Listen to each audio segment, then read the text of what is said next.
Hello. I've been ready for like 40 minutes and I'm just sitting here. Terry knows. Hi, Terry. Took everything in me to not go live earlier.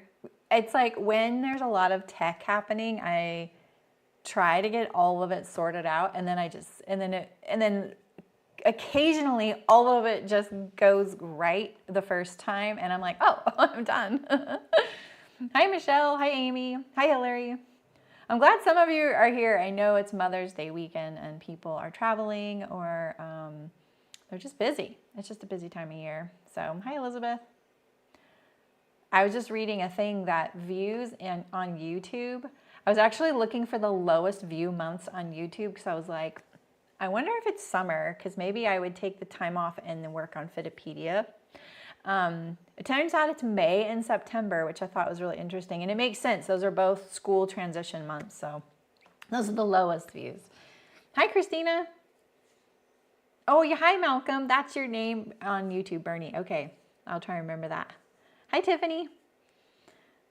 Okay. So this is a new format for me. I'm not inventing anything. I'm hoping after this one we get a good idea if we like this. I do this all the time, personally. I cannot, for the life of me, get off of this one catalog mailing list. So, of course, I look through it, not all the time. I used to just chuck them, but hi, Kathleen. But, hey, this is payback, so you're not going to let me get off of your stinking mail list. We're going to hack our way into your patterns. Oh yeah, Amy's getting right down to business, Malcolm. Soccer. Amy's all soccer, sewing. Okay, so the premise today is that, wait, we can make this bigger. It kind of moved around on me. There we go. So this is my Procreate screen. And hi, Elena. So the premise today is that I'm going to take a bunch of catalog looks. Some of these are actually things that I ripped out and I was like, oh, I actually kind of like that. I'm inspired by it. Other things I just grabbed because I figure like if they're in the catalog, they're probably in other catalogs and they're like some sort of trend for, I don't know, this demographic. And I'm going to apologize in advance, like nothing in these catalogs is visually size inclusive, like at all. But that's why we sew, right? So we can make something that is our size. And I'm going to show you what pattern I would use to make the design. And I'm also going to show you really briefly how I would change the pattern if I needed it. Like this is what I would start with and what I would do. I spent a lot of time like pulling in like a rough schematic of the pattern pieces, the pattern I would choose. And my rule today is that I'm only going to be pulling from the patterns I own, because that's kind of part of the point of it for me is like, what do I already have? Like I shouldn't have to buy a pattern when I own over 200, right? So these are the 4 tops that I pulled in. There's a few more than I got a catalog yesterday. I was like, bring it on, Garnet Hill.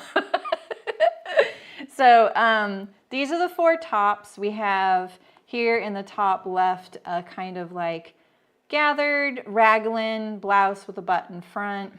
This is one of my things I really liked because it's, if you can see here at the waist there, it's actually like a sweatshirt waistband.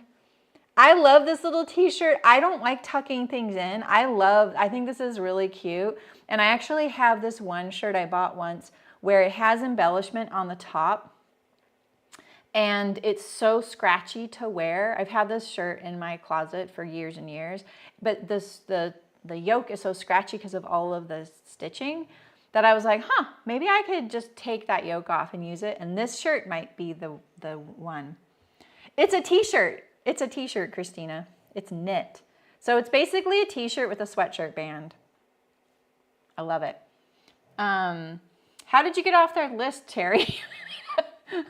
Tell me your ways. Like I have moved so so far. I have gotten off the list so many times. It's crazy.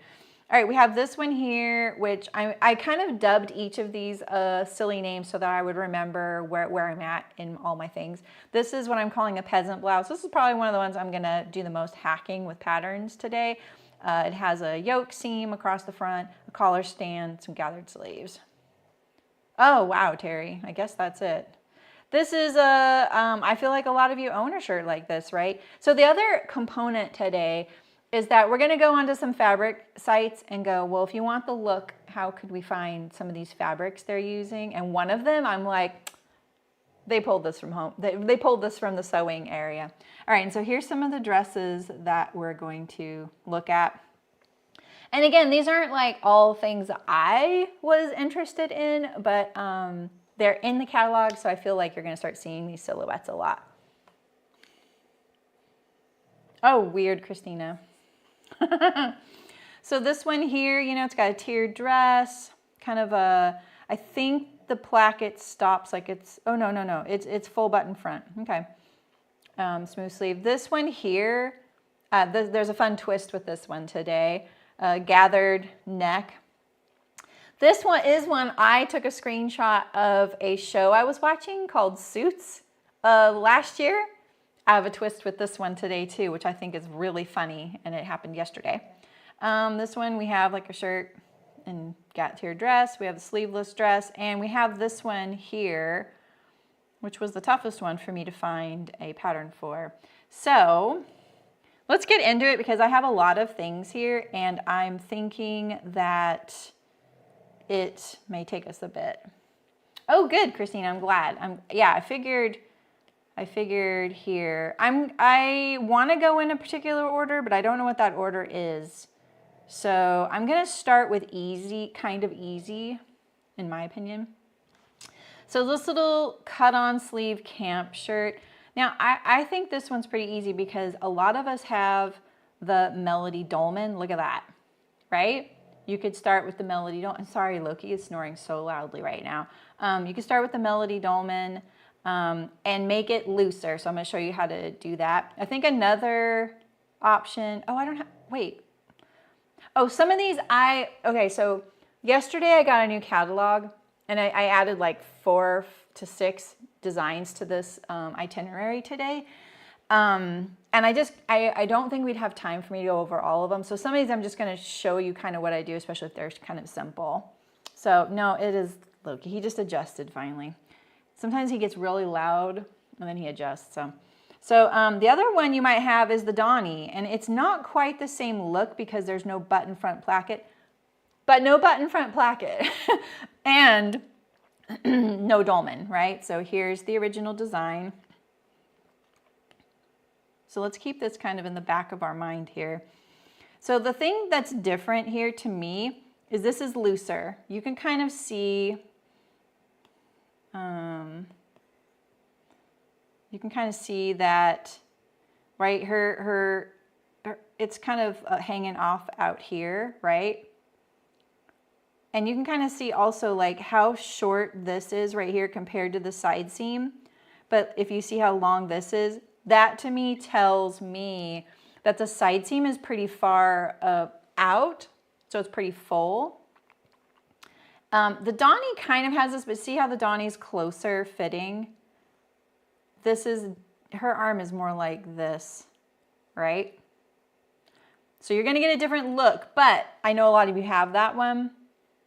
And then the Melody Dolman is a lot closer, but closer in silhouette. I feel like this one kind of nails the silhouette, but it's not as wide.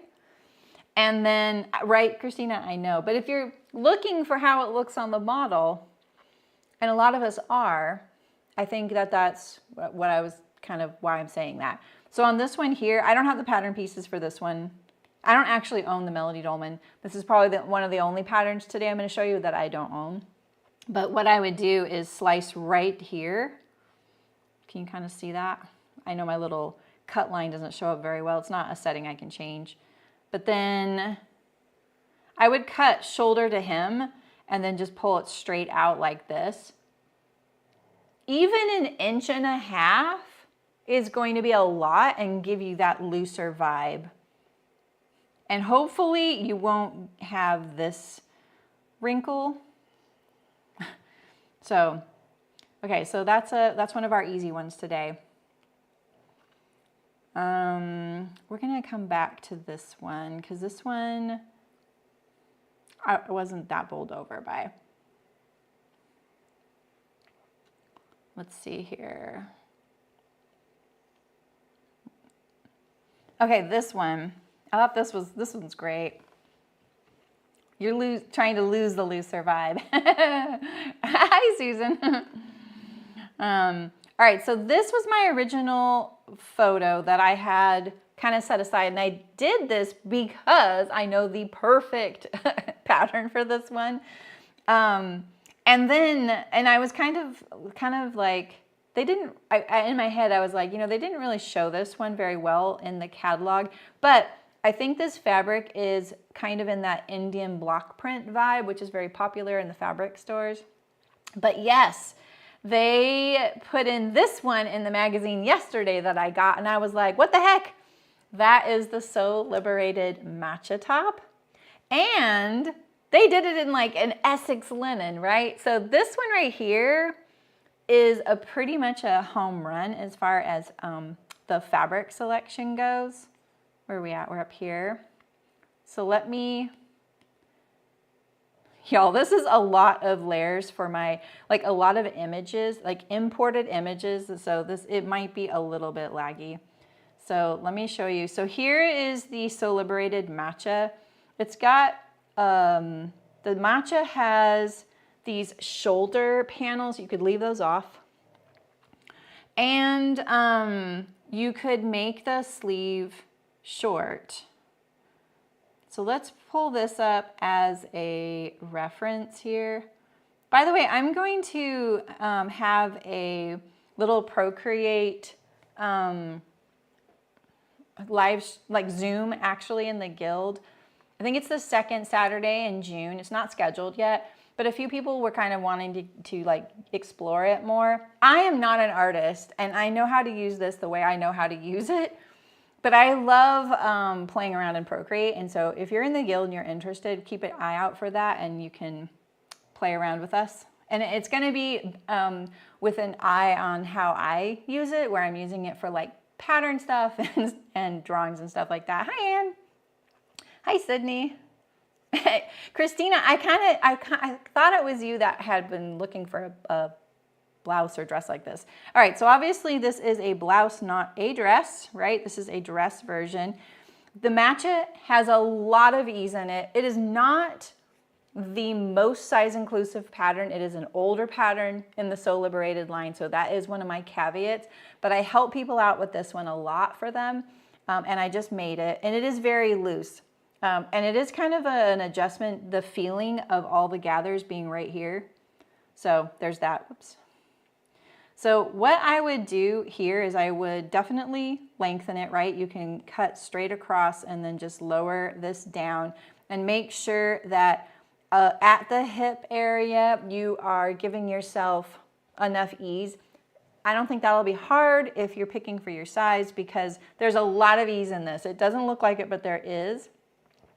And as far as the sleeve goes, what I would do here is shorten the sleeve, and then I would make a little band, kind of a rectangle band.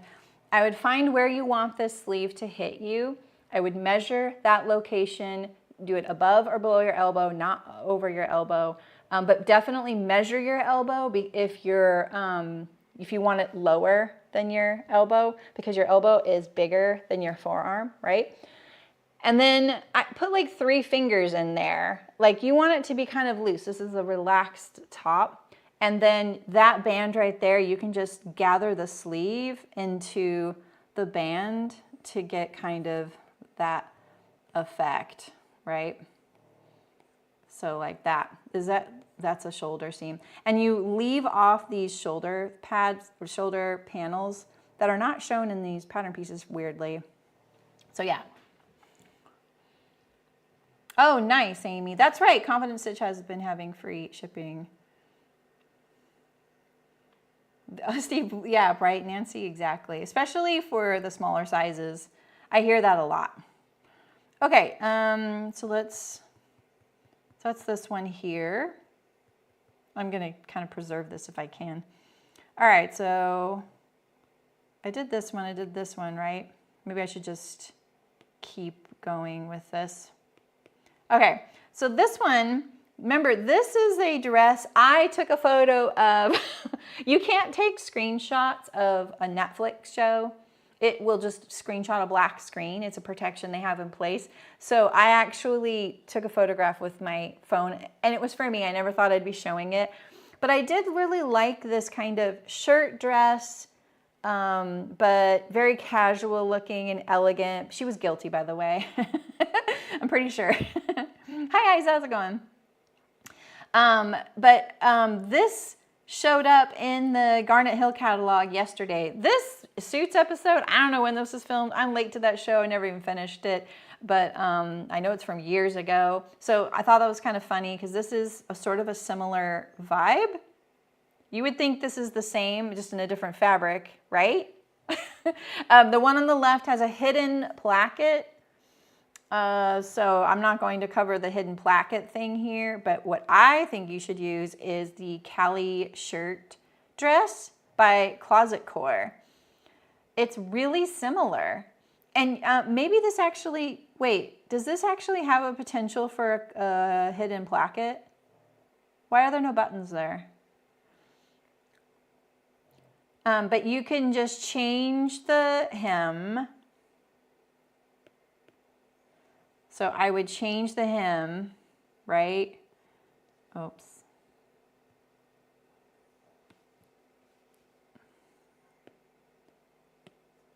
Right, so you can just straighten it across. Get rid of this right here, this swoopy thing. So you get rid of the t-shirt look. And then you need a belt, basically. So that would get you there. What the heck is this pattern piece? What the heck is that? Is that a collar? What is that? No, that's not a collar. Why don't I know what that is? Hi, Tanya. Oh, hem facing. Thank you. That's what it is. Okay, yeah, you don't need that. You don't need the pop-over plackets. You can keep the pockets if you want. Something like that. So yeah, this would be a very easy one. And a lot of people have this because it's been around for forever. So my pick is the Closet Core. Oops, let's make this smaller. I think it's got a really similar vibe. It just needs a belt. I think the belt is really what it needs. And a belt, you know, is just a long rectangle, or you can angle it at the end, right? So easy peasy. No, I don't have a Sew Liberated affiliate link. I totally agree with you, Allie. I call it the pillow back. So if you want to get rid of that, I've tried to make this twice and it just didn't work for me with how I left the pattern pieces. I could have fit it a little bit differently, but it would have changed the overall vibe. But yeah, the problem that is this big pleat back here. And what you could, oh, that's interesting. You could get rid of it, right? You could get rid of it like that. So then it's not doing this cupping thing. And then you can also just increase this as well. So, you know, slash, we need like a different color, don't we? Maybe this blue here, something like that. Am I on that? And then swing it out and give yourself a little bit more hip room.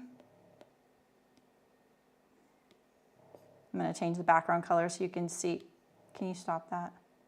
I think the background color is one of the most fiddliest things in this app.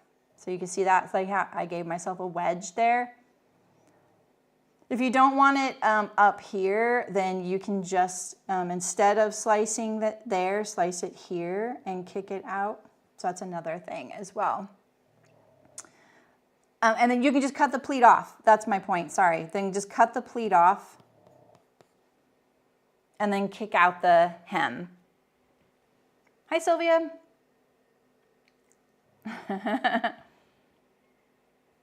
Oh, interesting. Yeah, they just probably gave it more shape back there. And I'm just doing really quick adjustments. Like, you can always come to workshop and we will go deep dive and make sure it works for you, you know? So there's that. Okay, so that is this cut-on shirt dress. The other one, like if you're not into cut-on sleeve styles, but you want a shirt dress, I know I don't have this as a PDF, so I couldn't put it on here for the pattern pieces, but the Rita shirt dress could be modified for this, and it does have a belt, but it would need to be looser. The Rita shirt dress is a little closer fitting, but it is all one length shirt dress, and you have a set-in sleeve, which is really nice. And then you could just make it blousier by slicing up that side seam, kicking it out a little bit, and then making your belt a little longer. Because that belt is not a belt, it's more like a drawstring. That's what it is, it's a drawstring. But I do love that dress too. I almost wear it today. You know what's been fun about this is that it's making me go, I'm gonna wear that today. So I'm wearing the Charlie Kaftan today because I was a contender for one of these. And I was like, you know, plus I don't have air conditioning in here and it's getting hot. All right, so this little gathered top right here, it has Raglan seams, it has a button front, and then it has this little neckband here, not a collar, but a neckband, and there's gathers all the way around, and it has a fixed sleeve band with gathers as well, all right? So what I think would be a really good contender, remember, I'm sticking with patterns I own, would be the Peppermint Paddington top. This sleeve is very voluminous, but you can take some of the volume out. I'm going to show you how to do that. And the buttons are in the back, but we can move that pretty easily. So the Paddington here, let's keep our reference here. You know what? There is actually a way to do a reference photo, but it might be a little cumbersome to do that. I can't remember how to do it. It would take me a second. I did it the other day. And then it's like a little like, this is just floating in a little screen on its own. It's kind of nice. So with the Peppermint Paddington, this is what I would do with the pattern pieces. Whoops.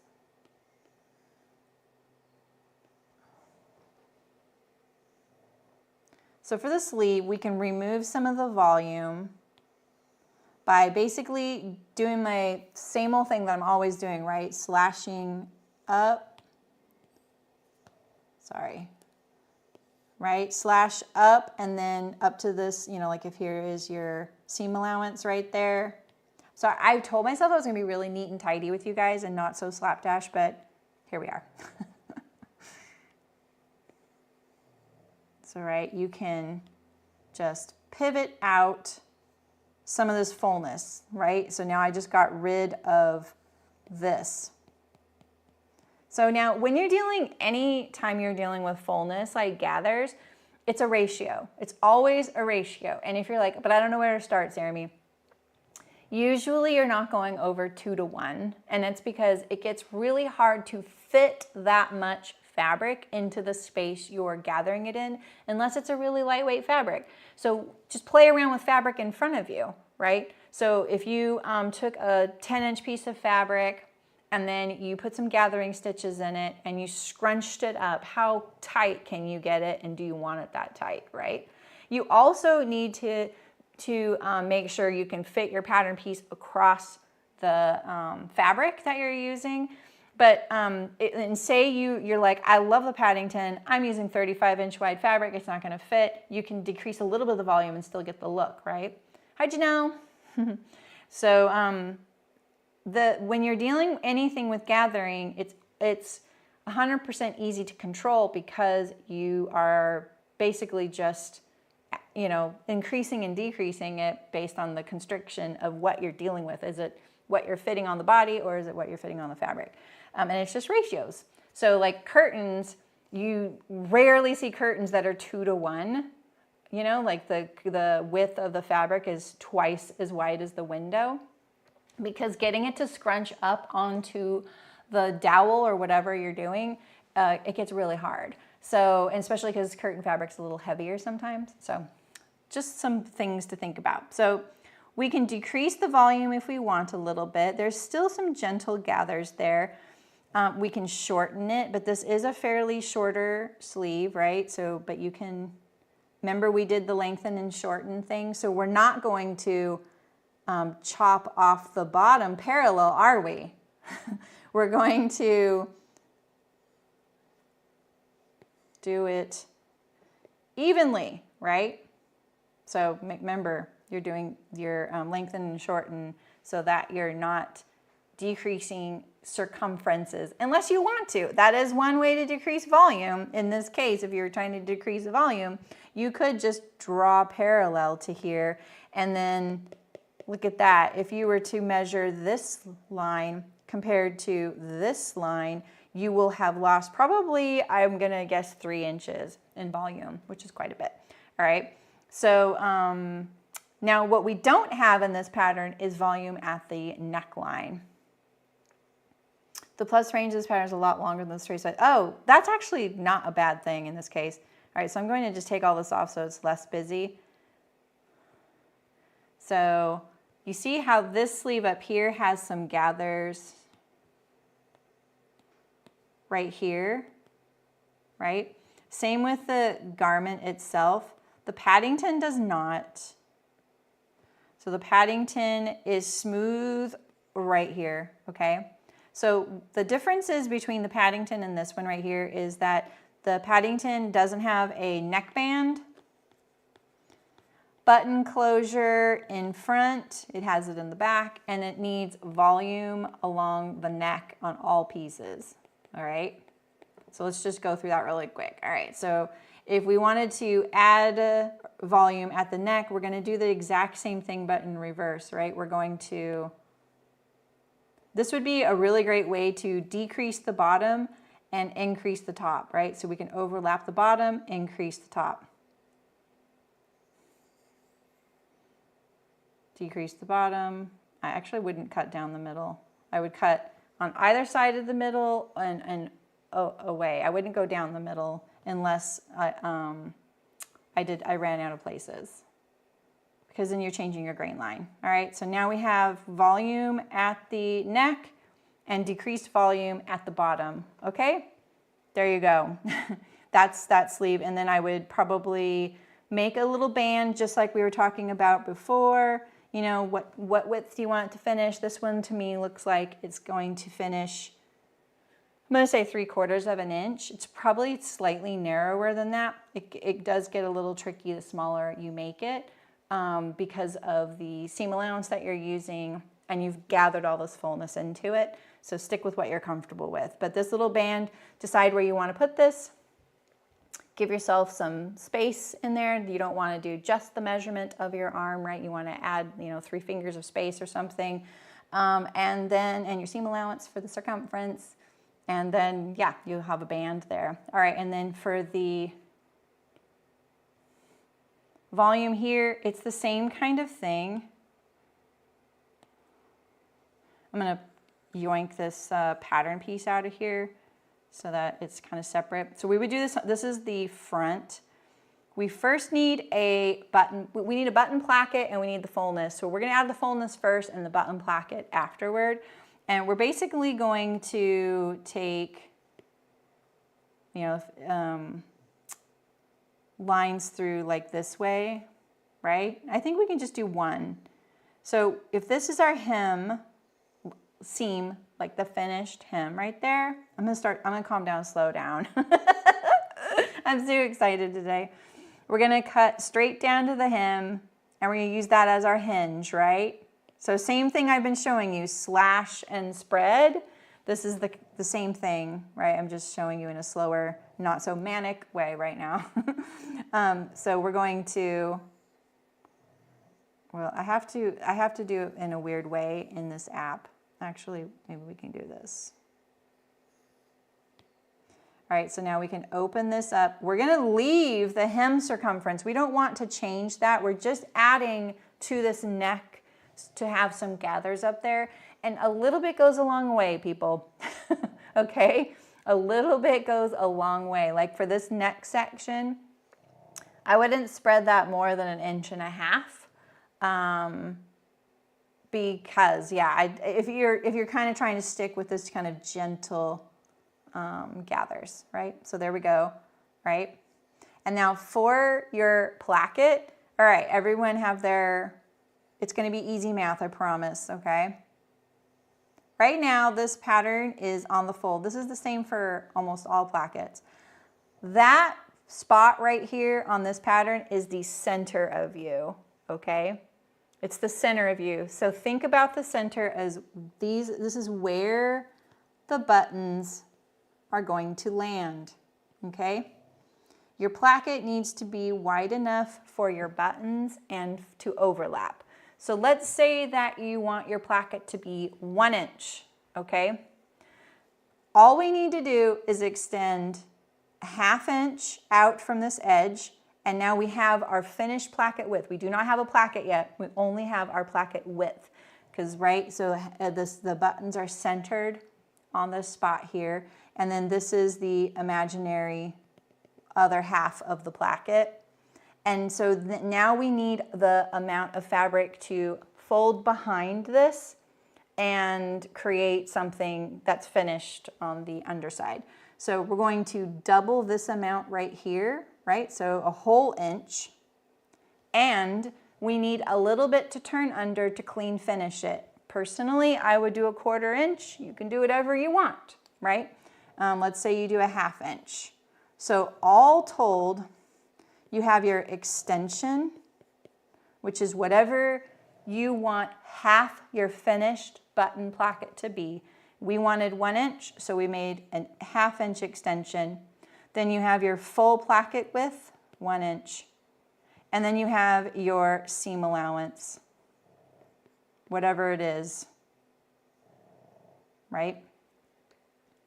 There's your front placket. And now you have your excess. Your front is done. On your back here, you're gonna, wherever, so see how they say this says fold line and this says fold line? Not helpful, you don't, hopefully on the pattern piece, it actually says the center. But what I think is happening here is, if we look at this closely, I don't know, because I don't have the pattern pieces in front of me. This is literally taken from like the cutting layout.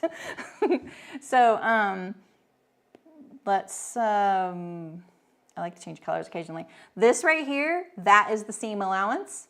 This is the full placket width. What they're not showing us is the center front. So if we were to measure this right here and go, oh, that's 1 inch. That means half of that is your center back. Sorry, I'm shouting at you, right? So this is the line you're gonna put this garment on the fold and get rid of all this. And now your back is on the fold, okay? And then now if you want some gathers into the back neck, we do the same thing we did on the front, and we just slice and open up, do not change the hem. There you go. Now for the last thing we needed was a little collar band, and this is what I'm thinking. I think the Paddington is a closer neck than this one is. This one looks much more open, probably following right before someone's bra straps. What I think you should do is, I would trim away some of this neck, and I would use this facing as the band. So if this facing here, because this facing here would sit right here, right? What's great about this facing is it's the finished neck circumference that we just added to the garment to gather into. So the least amount of math on your part would be to utilize this as the band. And so we need to figure out what this width is, and what the seam allowance. So let's say the seam allowance is, let's pick one of these sizes. Are you guys doing okay? Am I going too fast or slow, or not? I'm not going too slow. Is this okay? Am I a little too crazy right now? Okay, so let's pick one facing here. Now, we always want to work on the seam line, and I know I'm going a little fast and loose with that, but let's say that this seam allowance is, I don't know what it is, I'm just saying. Okay, cool, good, thank you guys, okay. Okay, good. Okay, thank you. Let's say this is 1/2 inch, and this might be 0 because it's a facing, right? So right now, if we were to look at this finished width right here, let's say it's 1.5 inches, all right? If we were to look here, we want to leave seam allowance, but trim away the width of this facing. And we're gonna make the facing narrower, don't worry, okay? So stick with me here. So if this is our 1/2 inch seam, which, you know, is lining up with this 1/2 inch seam, right? Let's do this. Wait. Yep. Let's go over here. We're also going to reduce the opacity so we can kind of see through it, right?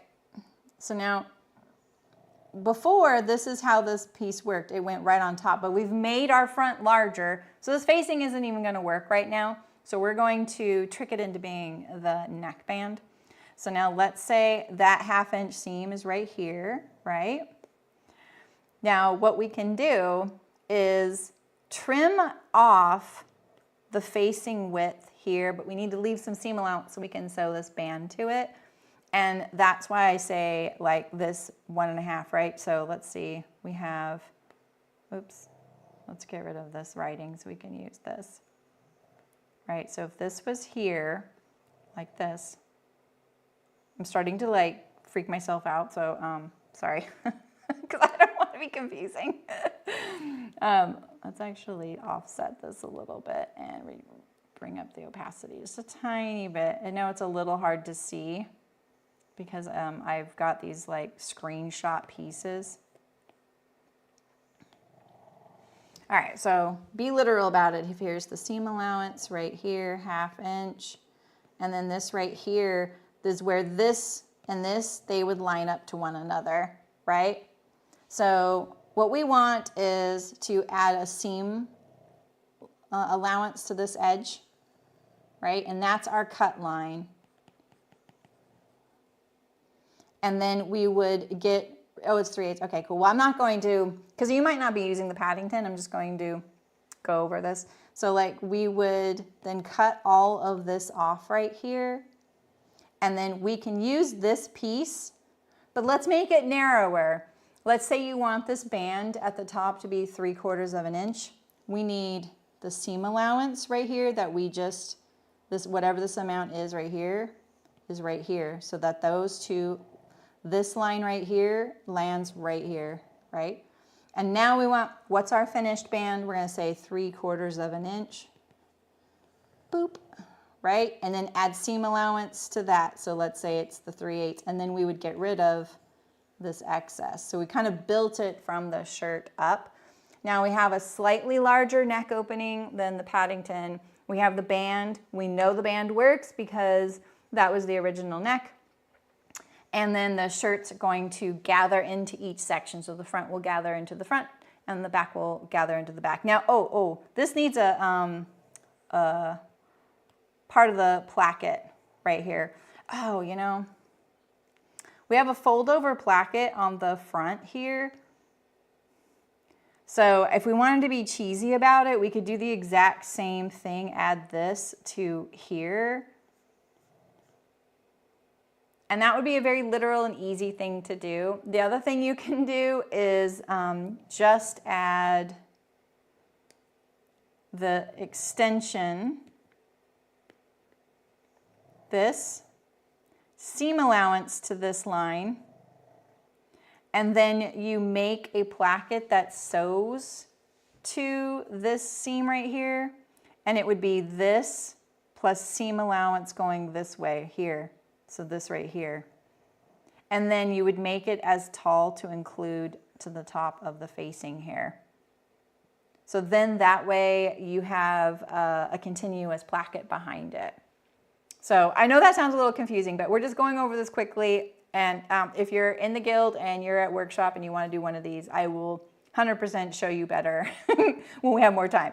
So, but that, I think this one takes a little bit of, you know, finagling, but it is closer than it seems, especially since how I'm making it. And oh, the Paddington's a free pattern. I always suggest at least donating a little bit though, but it is a sliding scale, and that's one of the reasons why I wanted to feature this one. So, all right. That's the gathered top. Oh, here's this little tee that I want. I actually will make this eventually. So this is a little t-shirt, and it has a knit band at the bottom. And to me, the sleeves look cuffed. I don't think there's a seam there at all, but it does look like slightly different fabric. It could just be the light. They have this really cool detail right here. Could not be made without the buttons. Oh yeah, absolutely, Michelle. If you can, I can pull mine over my head, and if you're making the neck opening a little larger, you could definitely do that. Let me get on the right layer here. Yeah, it's definitely cuffed, but is it a sleeve that is like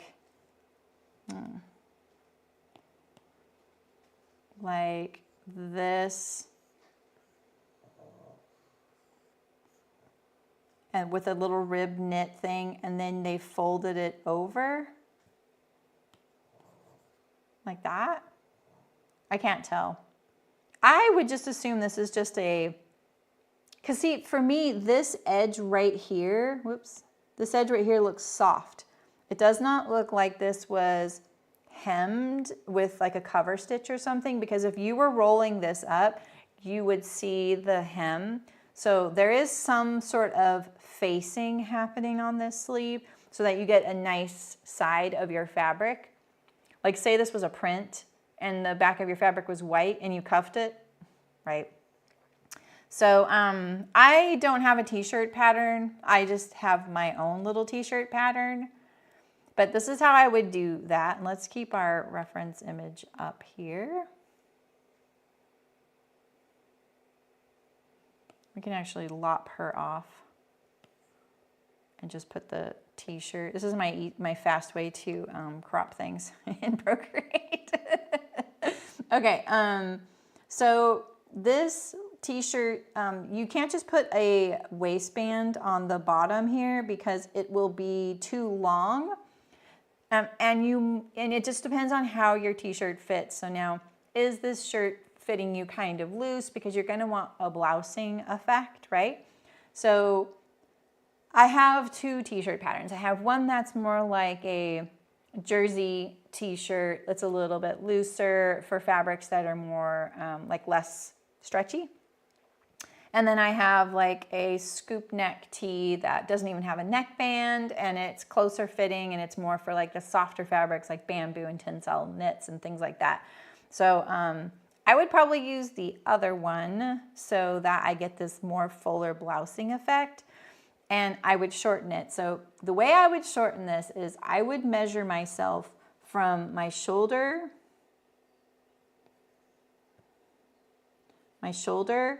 down to where I want this to end, not the garment, but when I'm wearing it and it's blousing. All right, so let's say that's 1.5 inches below my top of my pants, right? So let's say my pants are like right here. Well, this is actually, she was a good example of,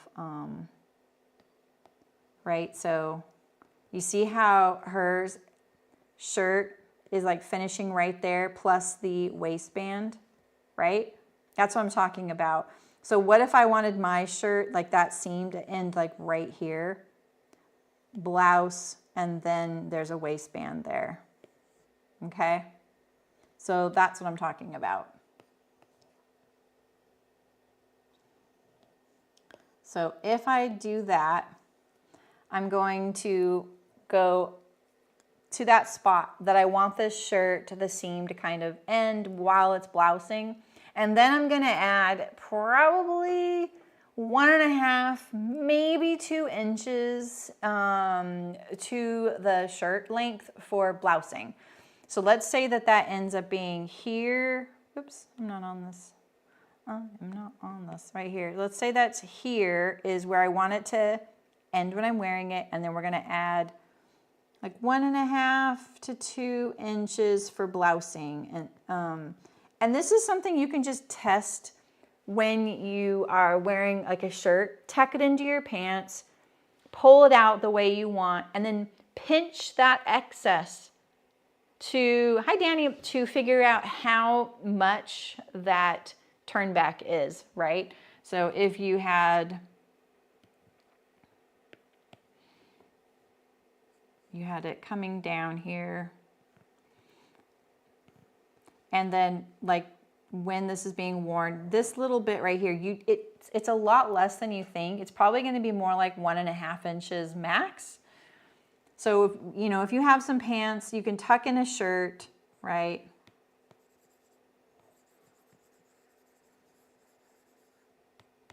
Right, so let's say you have some pants on and you tuck in your shirt and then you let it blouse over.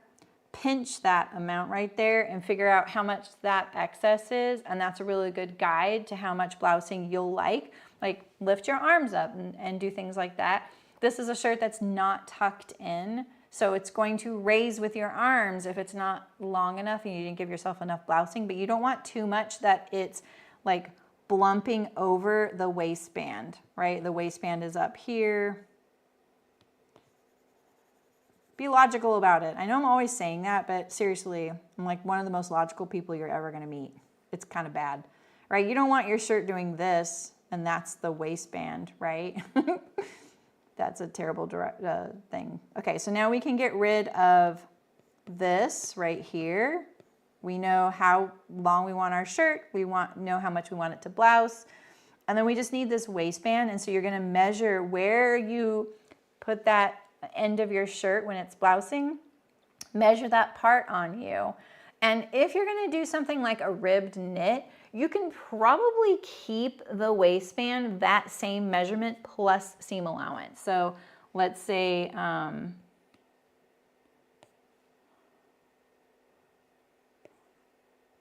we have a waistband. And this waistband, this is the worst feature of Procreate, is this little, that's the first time it's worked for me in like a year. I'm not kidding. Okay, it's not perfect, but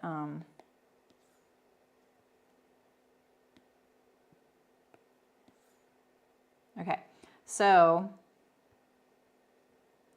this is going to be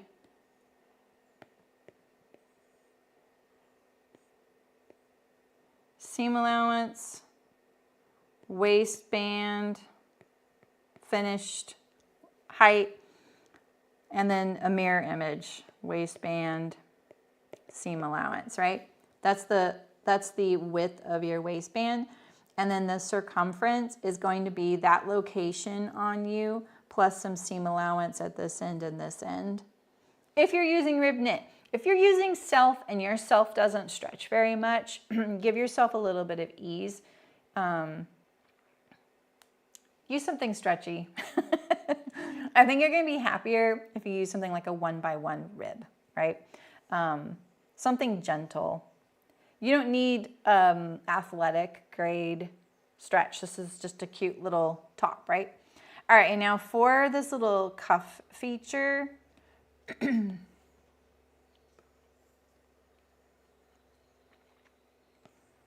Let's, wait, what just happened?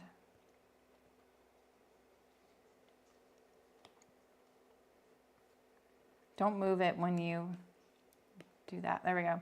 All right, so if you want this little cuff feature, all you need to do is measure how wide you want that to be.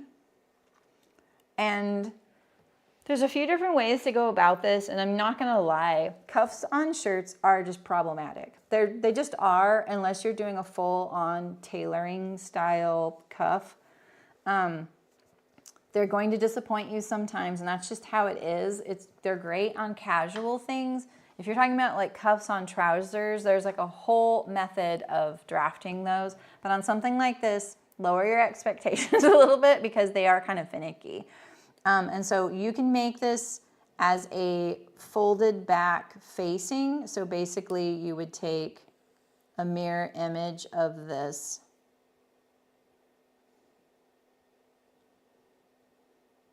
Oops. Right, like that. And then you could cut it out. You would need another piece of fabric that is like this. Oops.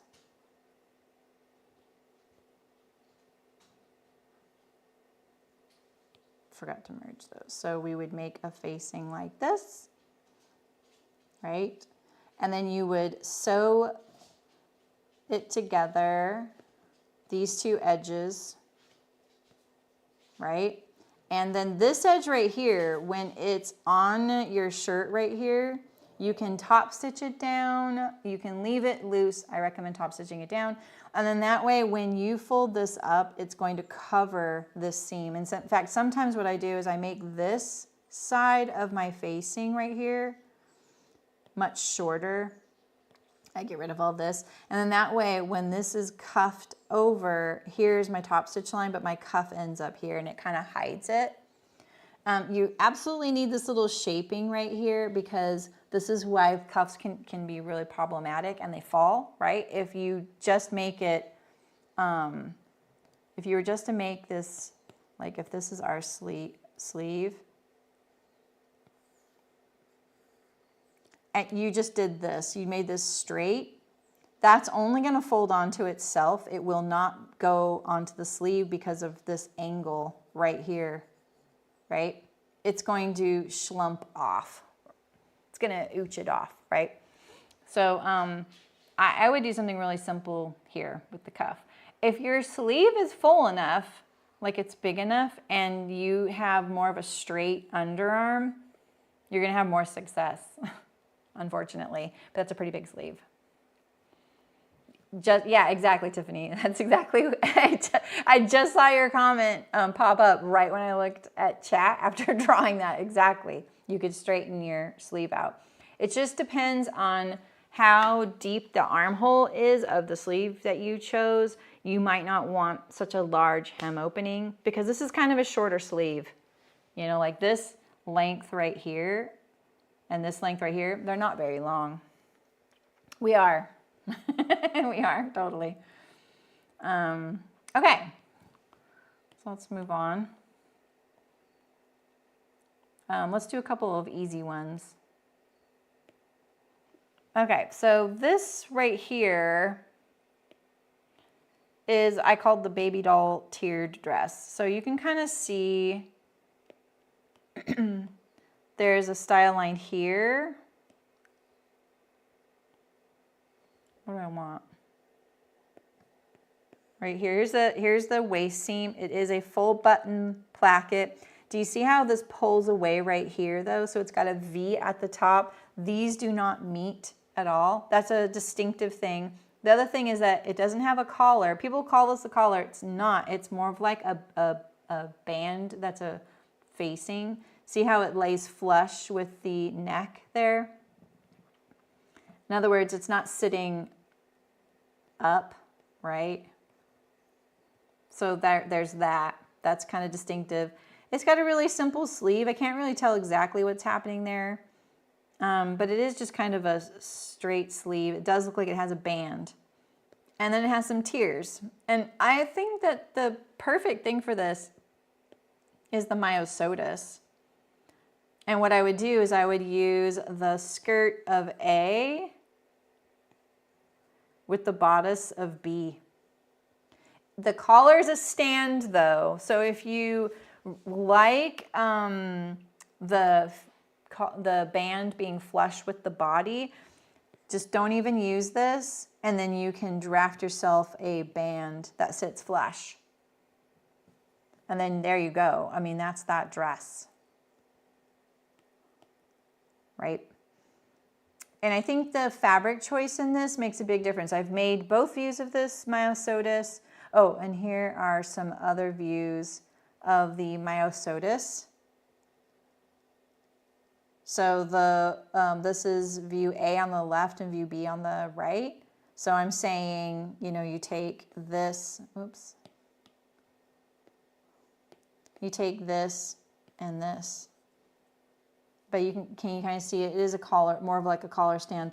I don't really like the neck position of this dress. It looks pretty good on these gals, but for me, if you were to like flatten it out, it rides up on my neck. And the body of the garment, and so the collar's like above. So it's definitely for someone whose neck is really erect and sits back. Yep, myosotis. Yeah, this is a deer and doe pattern, and Closet Core now has it. So this is it. Oh, sorry, they don't have like a cover with their thing. Sorry about that. But this is how you spell it. Took me forever to say this. Don't you guys remember? Myosotis. Now it's that one by Muna and Brad that I'm not even going to attempt. But that's the dress. I made this view on camera, and it's a really beautiful, this is the dress I serged the skirt, a hole in the skirt. Remember that? I caught the underskirt live on camera. This is that one. I still wear this. I feel a little parade floaty in this. It's got a very high waist. That is one difference. Oh, yeah. It's got a high waist. This one's like, this is fabric selection. So do you see how hers is a little more structured? Then hers is a little looser.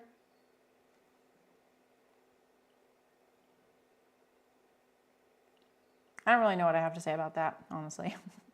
If you want a full button front, that would be really easy to do. Just slicing down the skirt and then doing the button placket we talked about. So I think this would be a really fun one. But like, I feel like this looks like these two dresses look completely different. These two, same pattern, but this right here is like probably a rayon or maybe like a really lightweight poplin, like an art gallery fabric. And then this one here is 100% like a linen. And then she is wearing more of like a crinkle rayon, like a crinkle fabric. Oh, wait, what is this? Organic tiered. Oh, this is double gauze. So this is double gauze right here. Don't get confused with gauzes, people. The right is, oh yeah, that could be a Liberty lawn. It is Closet Core. It would be one of their fabrics, so I don't think they carry Liberty, but something similar. Right, Margaret? No one can forget the Serger drama. I've never fallen on camera. That's all I have to, that's my only flex now.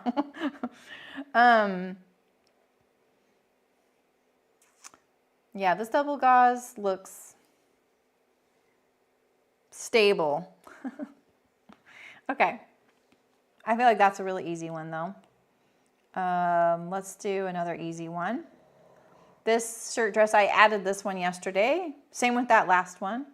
This looks like a easy thing, right? Like button down shirt, tiered skirt. Oh, there are so many tiered skirts out there. For me, I would be using the Archer button up with the Songbird.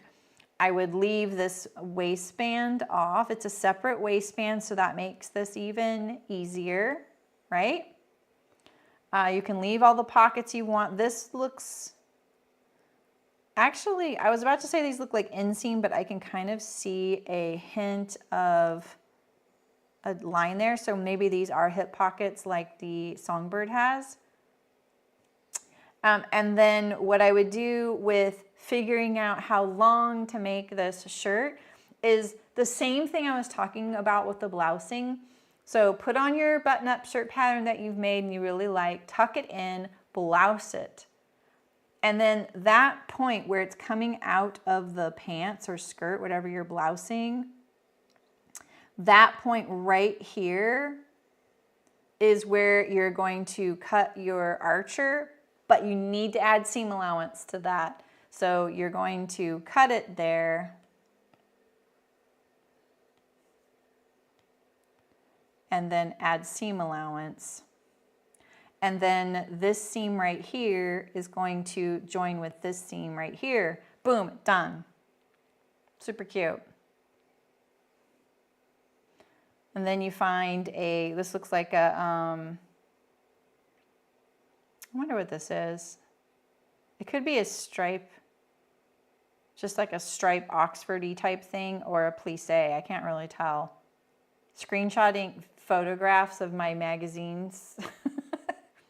Not always great. Okay, last easy one, and then we have one more that's a little more involved that I'm into. Sleeveless button-up shirt. I have two things here. Again, look at the Essex, right? Like, come on. I've sewn things in these colors. I would really love an Essex this color right here, though. Maybe there is. Essex linen. And then this is just a sleeveless button-up shirt, right? She's got no shirt tail hem. She lengthened. She didn't do anything. She has a sleeve, a shirt, just a straight shirt hem. Straight hem, no shirt hem. Oh my goodness. Not sure there's even a yoke back there, but if you want to get rid of a yoke, you could. I would leave it because it gives you a little bit of ease with that little tuck at the yoke, you know? And then one thing here I wanted to show you was this right here, this detail on her shirt, right? So if you wanted to do something like that, oh, I should have pulled some of the grain line pieces, but let's just look at the grain line pieces here. So you can see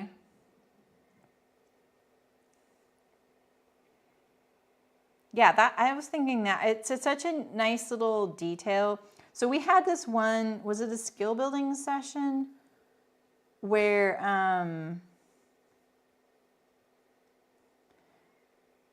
I had this, no, it wasn't a skill building session. I don't remember what it was, but it was one pattern, many styles. And so one of the things that I love to do is be like, what else can I do to my pattern? So let's say this is the front, right, that we're dealing with. The Archer has a separate button placket. So that's why it looks really shallow right here. But if you wanted these gathers that you're seeing right there, you could do this two different ways. If you wanted the volume all the way down the front, you're going to do the classic thing I keep showing you. Slice it and spread it apart, right? And then remember, you're always working on your seam line. So if this is your seam, you would connect this point to this point, right? Boop. And then build back your seam allowance parallel to that edge. Boop, right? There we go. And then blend your seam allowance. And then you're going to need to move this pocket marking that way, this amount. And then that will put it back, and then you can have your pocket back in its spot. Or just skip the pocket. But there you go. That looks completely different now. You have a different blouse. Leave the sleeve off if you want to make something sleeveless.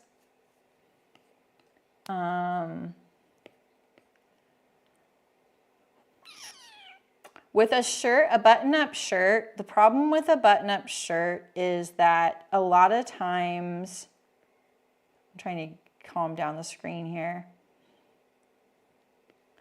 A lot of times this shoulder right here, it is hanging off of the shoulder, and you want something a little bit more onto the shoulder, right? So let's say that, you know, like if you have a shoulder that is a little bit like, you know, not, I'm losing my words here. So if the shoulder's hanging off of your shoulder, right? Your shoulder's like over here, right? And the seam is hanging off. You just need to bring that in, right? Give yourself more armhole scoop, right? So you need to bring that to where you need it. Now, if I knew exactly what it was, I could tell you that amount, but I just can't. So you just want to make sure you leave yourself some seam allowance and you put this where you want it. And now for making the underarm for a sleeveless, in general, you need to go up 3/4 and in a half, or maybe it's like a 1/2 inch up and in, because you're trying to get this closer fitting around your arm so that you can't see into the garment when you're wearing it. That's all you're doing. You're just making it modest per se. If you forget to do that, you just might have to wear a camisole under it, which is cute too, right? So you know, take some of your favorite things and make them sleeveless if you just want to use your patterns that you have and try something new. All right, so the last thing I have here today, and then we'll go look at some fabrics, is this peasant top that I'm kind of interested in. And I feel like this one, it's kind of dicey, these kinds of silhouettes on me, but let me show you some of the things I like. I like actually how subdued this is. So there is a seam that goes all the way across. There's some gathers, and they're mostly centered in this area here. There's some gathers here. There's some gathers here. This is a collar stand sort of thing, but look, it's straight. So it's a band that's blunt right here with a ruffle hanging out there, right? A very deep placket. Oh, good, Susan, yeah. Yeah, I mean, in some cases, I kind of know, because some of them are sort of like a standard, but you might have a different preference, right? So, all right, and on the back, we also have a yoke with some gathers, okay? So now, I think where I would start with this is the, let's shrink our reference. I would start with the Piper by Wardrobe by Me. You guys might have something better. So let me show you what I'm thinking. So now the Piper comes with lots of views. I've made this one on my channel. I fit this one recently on a quick fit when I was fitting a loose blouse, right? So we know that I have one that fits. So now the elements of this that I like the placket. I like that it's a loose blouse with not much structure. One of them still has a side bust dart. Mine has a side bust dart. I added one. We have a sleeve that's kind of close. We don't have a neckband, and that's about it. Like, that's the only pattern piece we don't have, and the ruffle's easy because it's just a matter of volume. That's all it is, right? So let's look at these pattern pieces. And we'll put this kind of down low here, and we will put you, oops. We're just gonna put you right over the Wardrobe by Me there. Okay, so now this pattern has a few views, but you kind of build them. So like this front right here, you would put it on top. If you were doing this front, you would like line it up to this line. You can't see where I'm pointing right here, okay? But we're not gonna do that. We don't need this piece here, is for a different view. I just didn't know what it was for. So I copied them all in here. All right, so I chose the sleeve that has the volume, right? But even though this one's shorter, that's okay. We're gonna shorten it. And then we have the side dart. pretty much we need a yoke seam. That's very easy to do, so we need to decide where we want that. I'm gonna just put all these together. The dart might be a little bit of a problem with this yoke seam, and so let's say we put the yoke seam here, and then we build this dart into this seam. So basically the lower portion, like if this dart was, we could do this, right? And then make the lower portion this, and then we just leave this out, okay? You with me? So now the dart is built into this yoke seam, because this yoke looks really low, right? It's not like way up high, it's kind of like right above the bust. So this will kind of still keep us some shape, and we might want to do a muslin just to make sure. And then we're going to want a yoke in the back as well. Wait, actually, did I make that way too low? I made that way too low. Actually, that's way too low. We don't need to do that. Let's do this. We're going to do the yoke here. Armholes are always a really good point of reference for depth. So this is going to be within like an inch kind of where it's going to be at on the person. So you can kind of go, do I want this yoke below or above that seam? So, hi Julie, you slacking lately. All right, and then the yoke seam in the back is a little higher, I would say. So with a button-up shirt, yokes from center back neck down, and this is very low. Look at how low this is. Usually a back neck would be up here, right?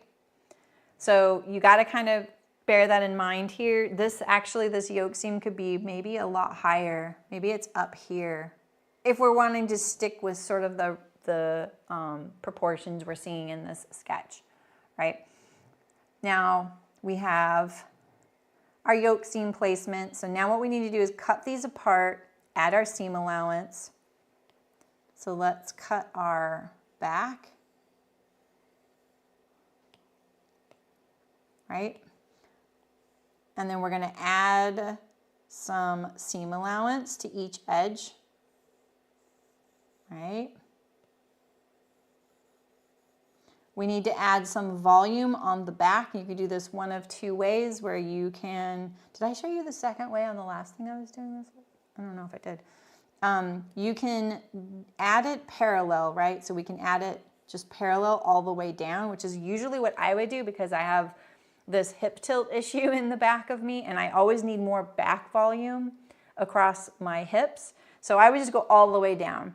But if I'm someone that's like, no, that things are always too baggy back there, but I still would like a little bit, I would add it at an angle like this, okay? All right, so either way, you need to figure out the length that you want.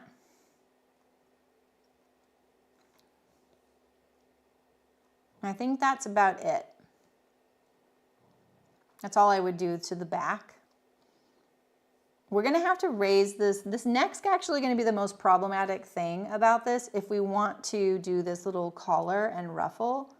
And you might need to lay this pattern on something that you can kind of determine where the back neck is, because this is too low for that little collar and with the ruffle on it, all right? So you're going to need to figure this out, and it's going to carry over to the front.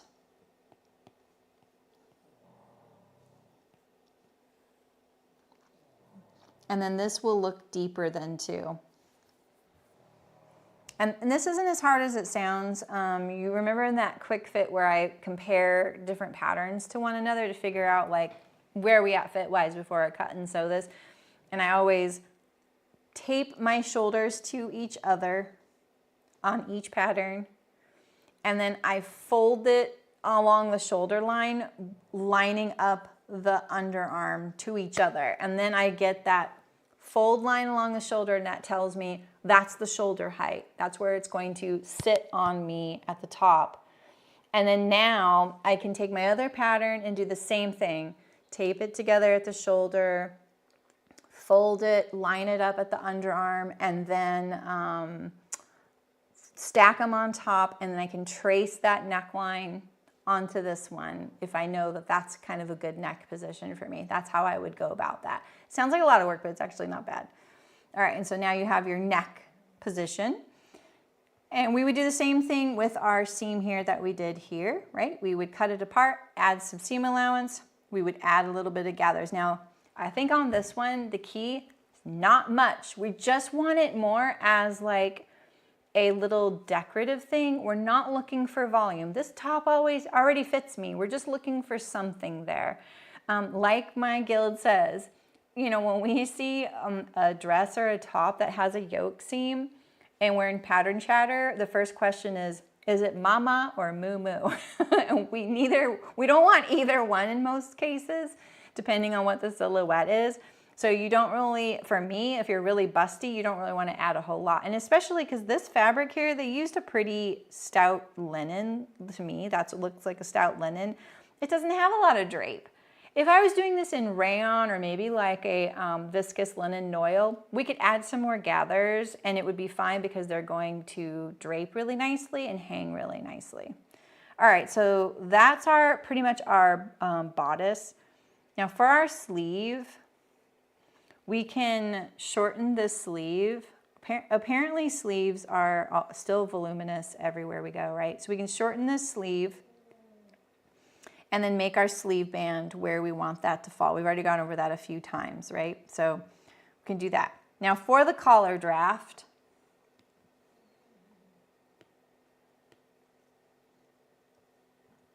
this is how you draft a collar. I've shown this a few times. You need your back neck measurement. No, exactly, Tiffany. I mean, you could do a little cardigan. That'd be really cute. You need your back neck and you need your front neck measurement of the garment, right? So we need this measurement right along the seam line here.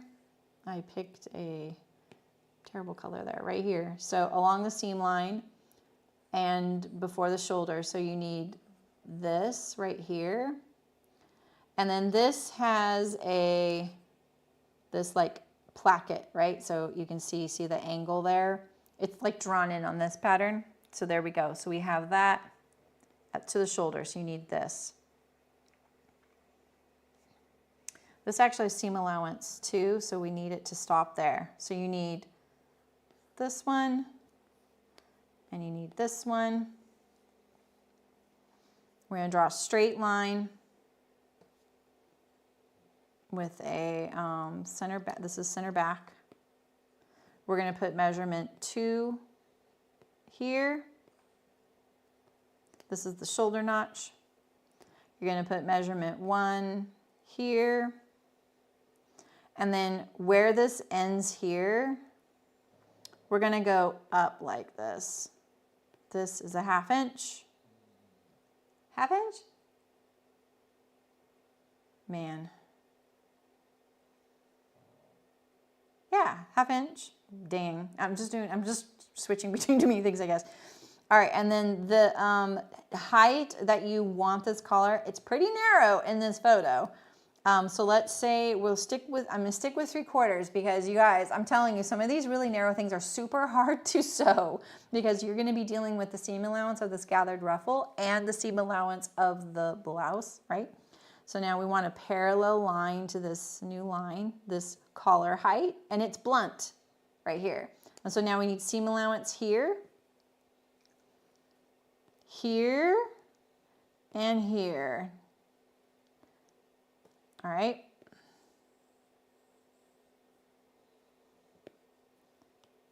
Fold right here. Oh, so messy, sorry. That's on the fold. That is your shoulder. Your collar is done. And now you want this measurement right here. Stop right there, right? At that little juncture. That measurement right there is for your ruffle. And again, a little bit goes a long way. I would take this measurement right here. And then actually, that's not represented as an X. We'll represent it as an A. A times 1.5 equals, you know, X. And so you're going to do X plus seam allowance times 2. So basically your pattern piece is like a long rectangle. This is A, seam allowance, right?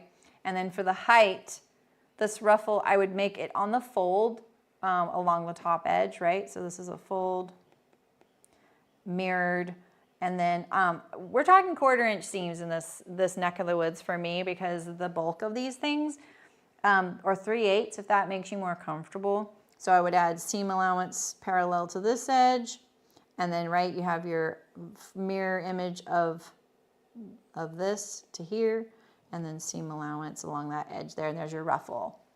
With a 1.5 ratio for gathers. If you're doing this linen, you will be, I think, okay.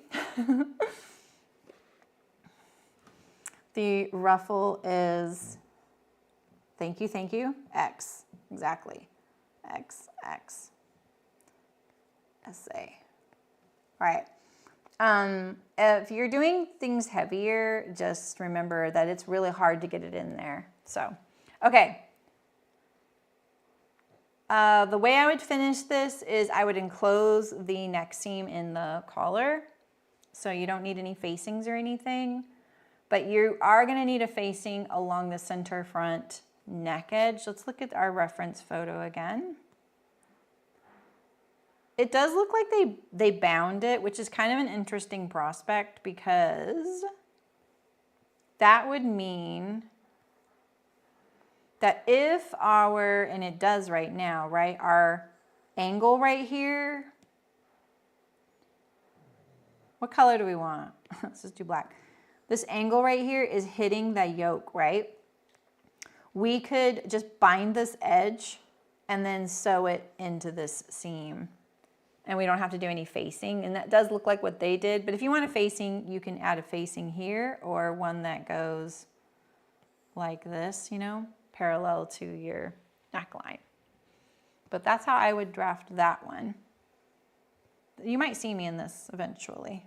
And again, I'm sticking with patterns that I have that I think, and what I was looking for in this case is set on sleeve, a blouse that's woven and loose without a like placket or any fitting like princess seams that I have to deal with. You could just turn, yeah, you probably could. Actually, Christina, you're right, because it's straight. You probably could just hem this edge.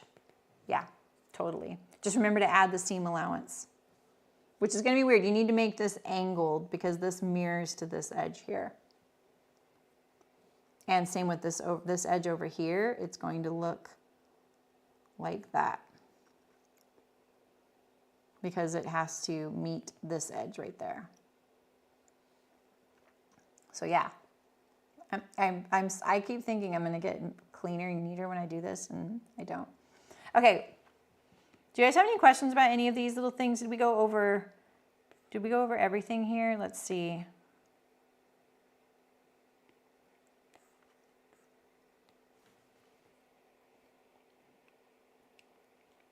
We can use some of these as reference for our fabric shopping. What are we looking for?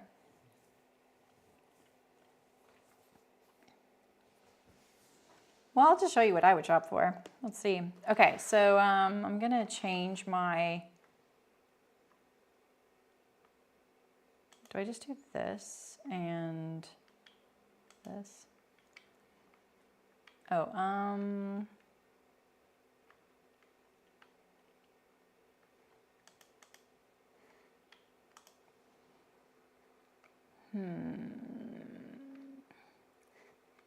no, I don't want to do that. I think I want to do this. And then I'm going to turn off Duet. Okay. How's that look? That's all fitting in there. Okay. You're gonna see my chat now. I'm gonna get my iPad out of the way. All right, so I picked 3 fabric stores today, and these are all US based, but if you like this series and we want to keep doing this, we can do fabric stores from around the world, I don't mind. I know Hearts really, really well. I shop there a lot. They're California based, and they are very nice to me. So my favorite tabs to go to in here when I'm in their site is the linen, the lawn. Obviously, I do a lot of flannels. I don't do a lot of double gauze, but I will look at it if you make me. And I have a dress that you'll see at the end of this month made in double gauze, and it's amazing.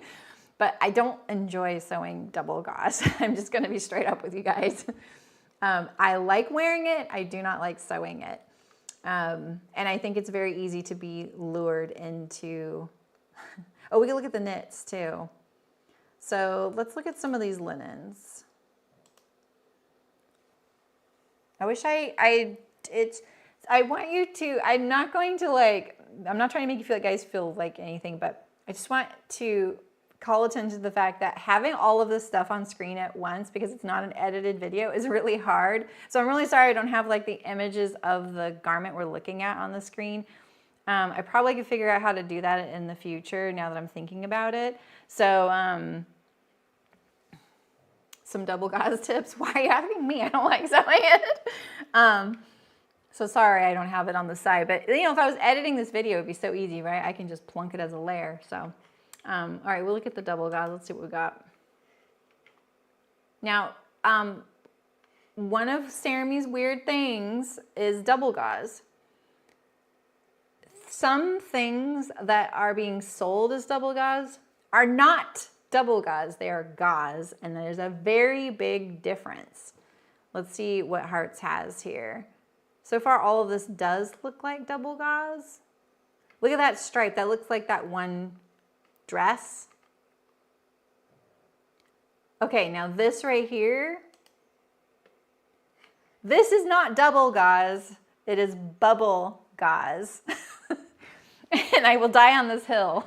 So I'm pretty sure, I don't have a piece of this, but if I were to have a piece of this in house with me, it's 1 layer of fabric. Double gauze is 2 layers of fabric.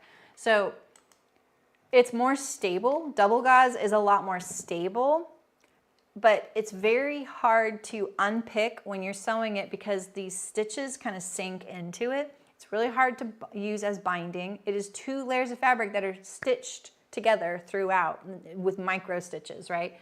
So this is another one here. This is not double gauze. I think of this more like swaddling, or what people were making canopies out of in the 80s.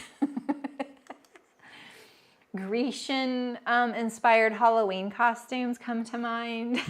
So, but something like this right here is double gauze. It looks very stable. Let's see if we can watch the video. Yeah, and I jokingly say it's like sewing a sponge. I mean, you can see this is not like that other stuff. We can look at the video of this stuff, but see, look at how it looks like fabric. It's much easier to deal with. It'll fluff up a tiny bit when you wash it. It's delightful to wear, and it hardly needs any ironing, which is really nice. If you were to use this other stuff,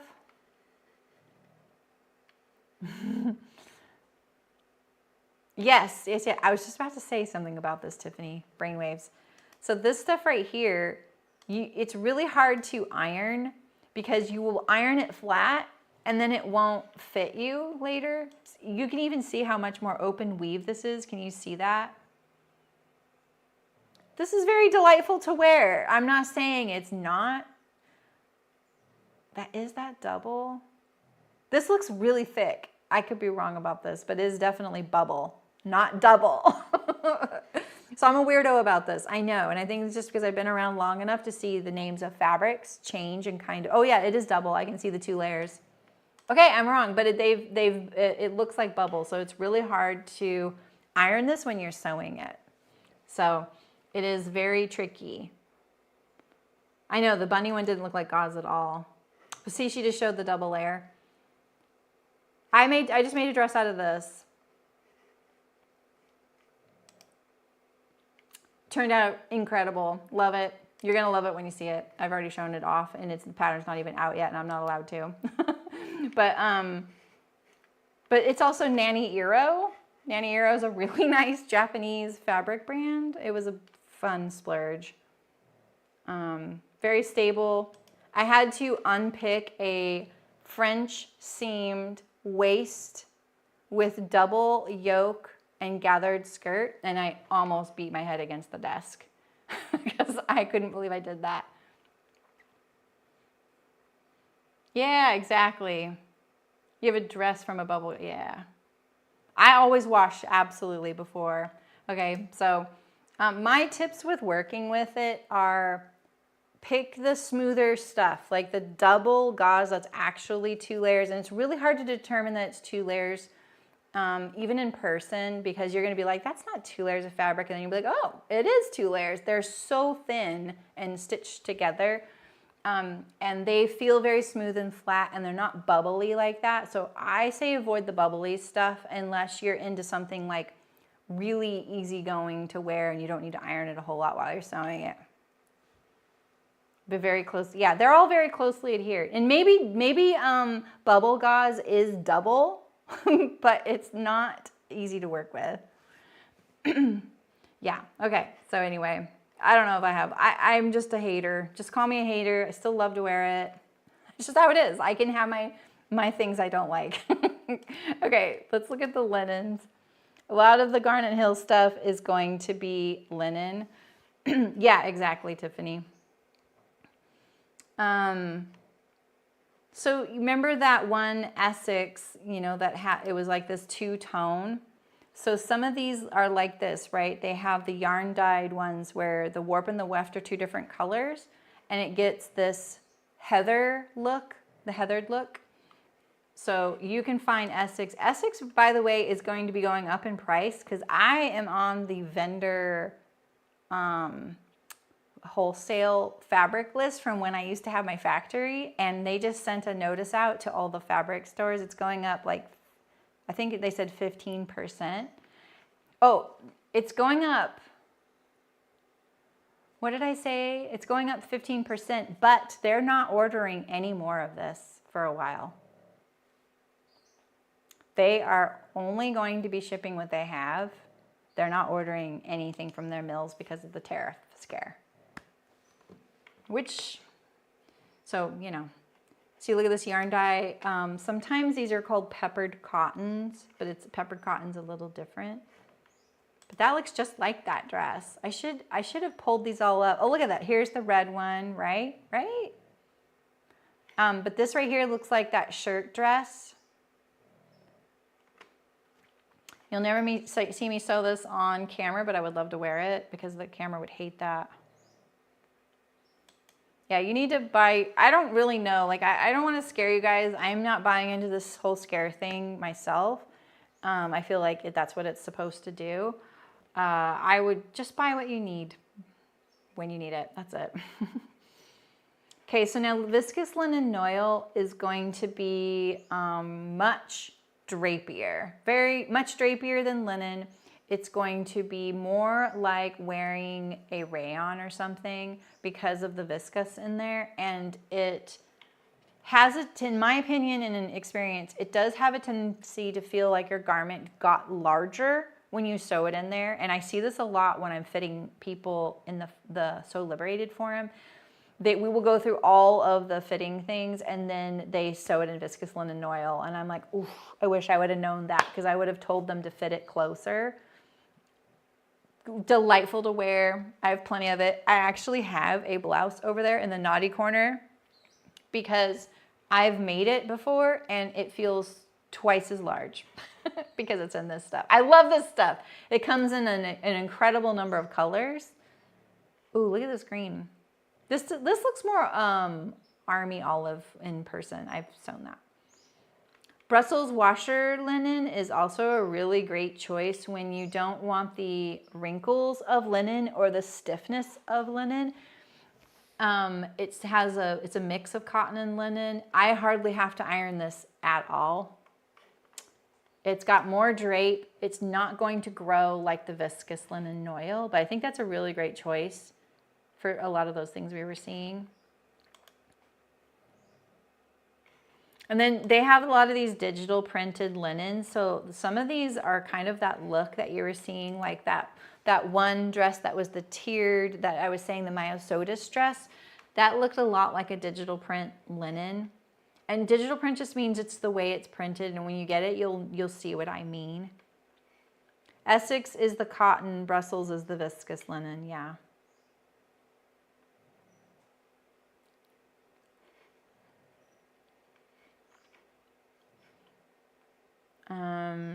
Obviously the Merchant Mills is going to be really nice, but in the United States, it also has a very nice price too. Here's more of this. And we might start getting into the sold out colors. I'm not sure. Let's see. But like some of these digital prints look a lot like some of the things they were selling in there.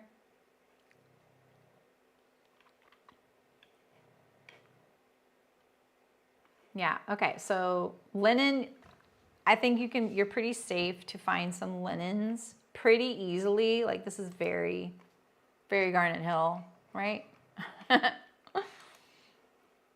Anytime you're in that linen category. But let's look at some of the lawn. Like there was that one, that Myosotis was also in something like this, right? These lawn fabrics are lightweight. They're going to be more affordable usually. They have a lot of drape. They're easy care, easy to sew.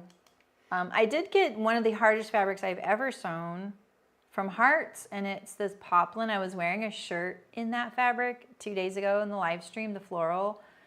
Love it, but so hard to sew. I had to sew it with the smallest needle. I want this so bad, you guys, but I could never wear it, and I want it so bad. I had this in my cart. I didn't know this was in their, oh, this is in their lawn section. Interesting.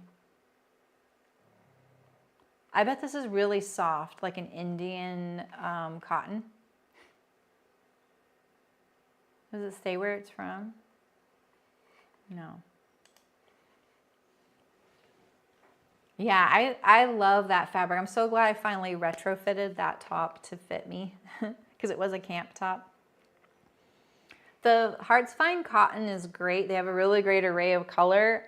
It gets a little wrinkly, so bear that in mind because it's not like a crisp cotton. It's more of a comfortable, summery type of cotton, in my opinion. Cantha is really thick. It's multiple layers of fabric that are hand stitched together. I have made a dress out of this. I made a sleeveless dress out of this. This actually looks thinner than mine. Wait. Mine is multiple layers and it's really thick. Maybe I'm wrong. But it's usually like, yeah, look at the edge. The edge is stitched, it's thick. It's very thick. Yeah. Yeah, it's different fabrics. It's really fun. Where's my mouse? There's my mouse.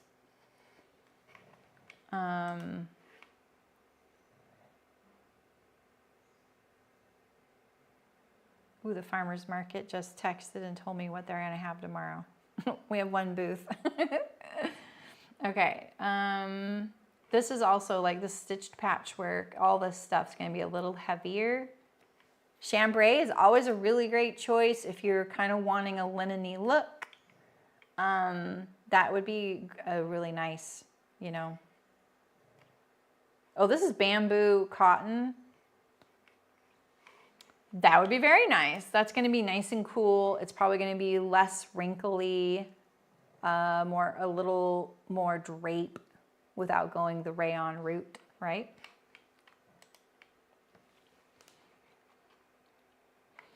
Things like this, like these woven dots right here.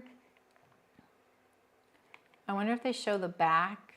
Let's see what the back looks like of this, because some of these woven dot things, they will carry the yarn from dot to dot on the back. So you have to be aware of things like snagging. on the back. Let's hope she shows it. They're usually pretty good about showing you everything about a fabric. Oh, so this is great. So they're not doing that, which is awesome, because they're, oh, actually that sells me on this fabric, because some of that fabric, it does, they will carry the yarns, and if you're a knitter, you understand what I mean. So they're called floats, and it is a potential for that to snag on things. You have to be really careful. So be careful of some of those ones that are yarn dyed and they are looking more on the like homespun side of things, or not homespun, but hand woven. Here's some, oh, these are twills. So now some of these twills could be really nice. Stretch poplin could be really nice for a dress that's closer fitting, or a top that's closer fitting. It gives you a little bit of extra room. And some of these twills might be nice for like some of those dresses. It's interesting the twills are in here. Some seersucker. Seersucker would be really great. It's gonna be lightweight. You can iron it as opposed to something like a plissé or the bubble gauze. When you iron those, you're gonna flatten out the texture, and sometimes it comes back. It doesn't come back, but most of the time it just comes back. But what happens is when you iron it while you're sewing, you make it larger, and then you have to wash it after you're done sewing. But seersucker is really stable. It's a very specific way they weave it, where they are, when they're weaving some of the stripes through, that is woven tighter than the rest of it. I don't know all the technical stuff. I just know that. Whereas plissé is going to be like, it has that little tiny bubbles all over it. And that is more of like a chemical treatment that they're doing rather than a weaving treatment. So, and crinkle is the same thing. Crinkle is going to be more of a treatment that's done to the fabric rather than how it was woven. You know, Amy, I was keeping my eye open for things like that because like I was saying at the beginning, I have that one shirt that I was thinking, oh, I might use this. And I think when I see things like that, you just have to get lucky. And I feel like Style Maker is going to be this is why I pulled Style Maker up. Oh, the site. We can switch to Style Maker now. Let's see. That was knit. Oh, the way they do their fabric. This whole thing is more based on trend stuff. Yeah, it did, right? So let's look at, because sometimes they will have coordinates.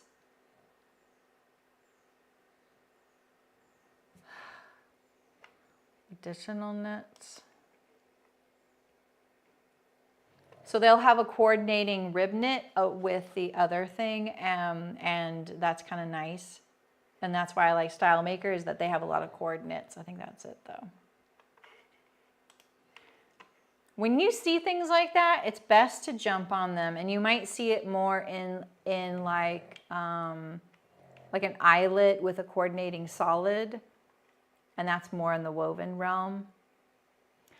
The other thing I was thinking is you could embellish the fabric yourself by embroidering it or using some of your fancy stitches, or maybe even just, I don't know, just having a little fun with it.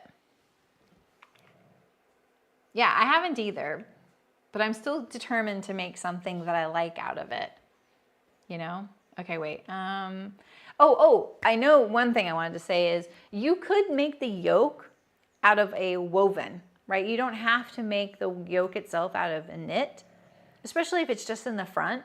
You could just make the front I didn't even show you how to do the yoke, but you guys understand how to do the yoke. I did that a few times today because I was more focused on the blousing on that one. But like, what if you did a eyelet yoke and then you found a knit that coordinated with it? Like, look at this. Like, this would be great. What if you made that pattern and you didn't make it in knit at all? Because if you wanted, let's say you wanted that look and you're like, well, I'm not sure I can get it over my head. You could put a little slit in the back with a little button at the top, button closure. I think that could work really nicely. Yeah, layer the eyelet over knit. You got to grab it when you see it. Those kinds of things are kind of special. Like, look at this with this. I mean, like I said, they have a lot of coordinating stuff on this site. I think they're really smart to do that. I don't see it very often. Also, anyone that sells like designer dead stock, any kind of designer dead stock things, I think is a great way to go, because they will most likely have it because they probably had it designed and made so they can manufacture, right? It'd be like if Garnet Hill was like, hey, we're going to sell extra fabric from this knit t-shirt, right? Except that it was probably made in another country, so it's not going to happen here. That's what I would do. Let's look at some of their fabrics here. I mean, look at, they have vacation vibes. I think that's very much a Garnet Hill theme in there. Look at this. I mean, you have this soft wash iron drying cloth. Is this actually Brussels washer linen? I don't know if they would call it that or not. But it coordinates with this pretty good, or this. This is a linen bottom weight. This is a gauze shirting. This looks like gauze seersucker. What the heck? Crazy, that's crazy.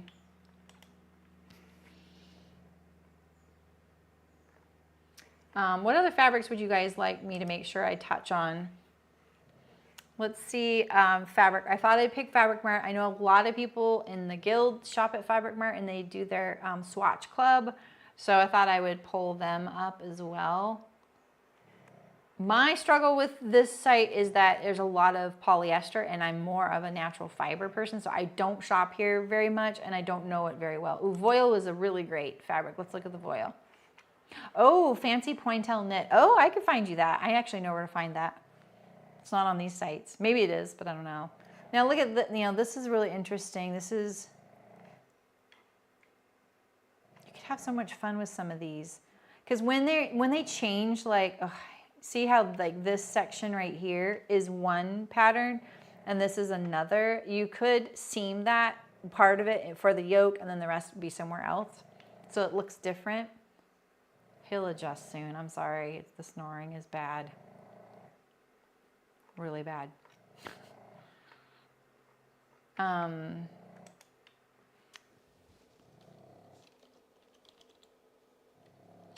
Let's see.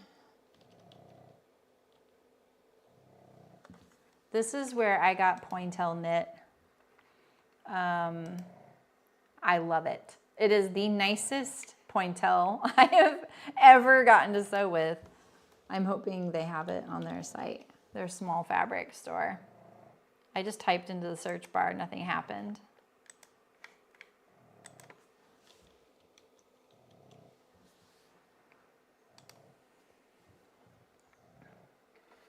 I mean, I don't know what you mean by fancy, but this stuff is so soft. And this is a good, if you're saying this for that t-shirt, I think you're right. Maybe we can, I'll tell you what, you'll design sites differently if you spend much time with us. Let's see if they have coordinating solids to go with some of their pointels. I made pajamas out of the navy. Oh, but look at this. Like, there's a stripe, and then there's the diamonds.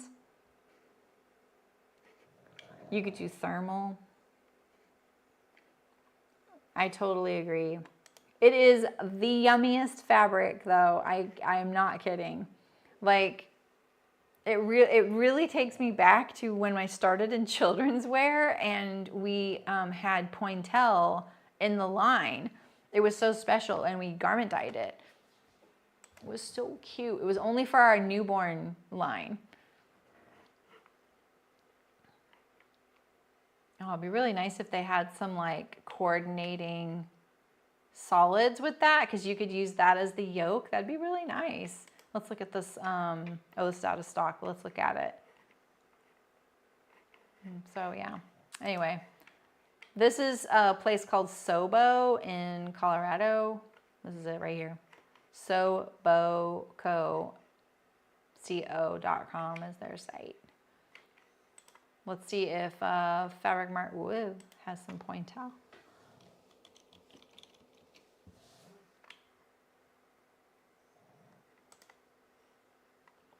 Minerva does? Oh, great. I was thinking about using Minerva today, but I wanted to make sure that I could browse the site not logged in, because I know it's also a social sharing site, and I didn't want to be like showing posts of people that thought it was private. So I'll test that for next time and we can look at that, because I think that would be good.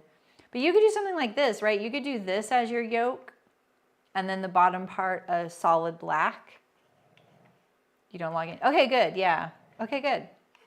That's good to know. Someone else said that in Guild. They told me right before the stream started. I was like, okay, looks like I can do that. Let's see. What about another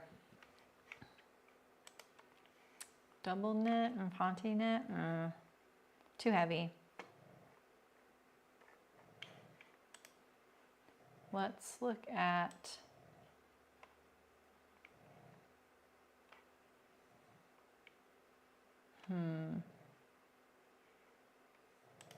let's look at the rib knits here and see if there's anything special. No.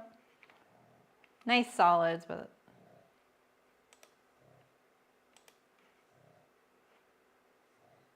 they might just have some really simple basics, and they have some digital print knits. That could be interesting too. What if you did like a print yoke and a solid? That sounds kind of cruise shippy or golf-like though. I'm not sure I'm down for that. Let's see what they have for knits. Did we look at all their knits? I just looked at other, didn't I? Because Style Maker, I feel like we might have something. Their site's organized by color, which is kind of interesting. I always wonder what that would be like to have to program that. Like, how does it know what color it is? Where do you put it in the spectrum, you know? Like, how does the site know? Because I'm sure it's an automatic widget that they're using. So here's some ribbed. It's not the same though. We want something cute with eyelet.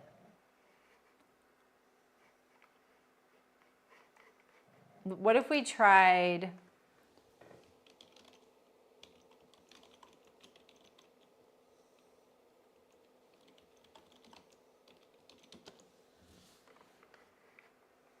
stretch nylon eyelet brick orange pointel knit? This is kind of interesting. What about that? You can kind of get that more of like the macrame vibe. This is the zoom in. This is your color, Amy. Isn't it? Isn't coral one of your colors? Wait, this is a knit? Oh, here we go. We're almost in the color. Well, there you go.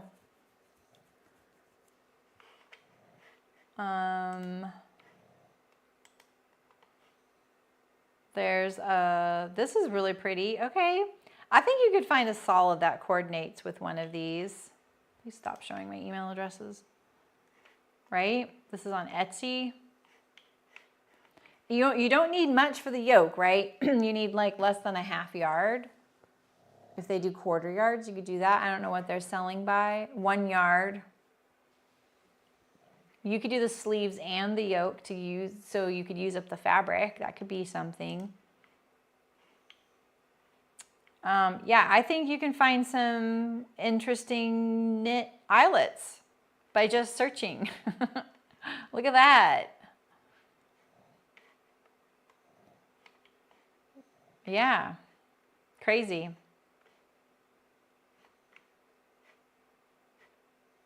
All right, well, there's options. They're just not at the fabric stores I picked. Look at this navy blue. I like this, knitfabric.com. Oh yeah, that's nice. Denim blue knit eyelet. Boy, this is like a big thing. Like there's a lot. There's a lot of them out there. And look, it coordinates with this. Hey, that's crazy. Here we go. I love this. I might save this. I would love that. Blue? Yeah, heck yeah. I wonder if there's other colors.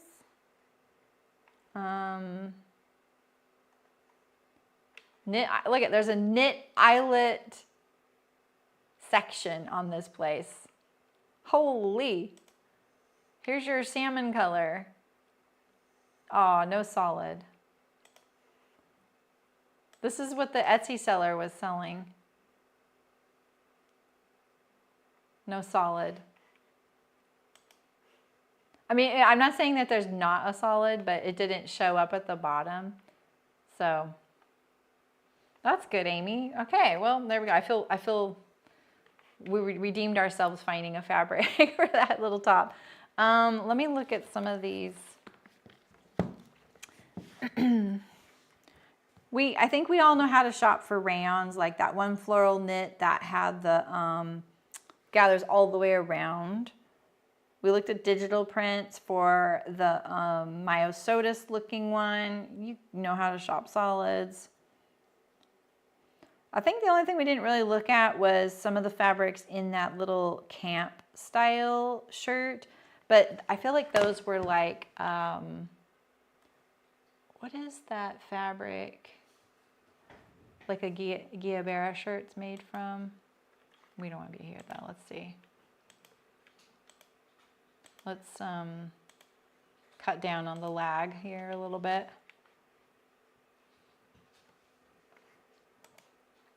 Like a voile with a really nice texture to it would be really nice. This is definitely like one of those little camp style shirts. I mean, any of these could work, but like this is gonna be, an eyelet's gonna be stiffer. This clip dot lighter, the voile lighter. Voile is great. Voile is a really like a lightweight lawn. It's a little more open weave. It's more a handkerchief-like, in my opinion.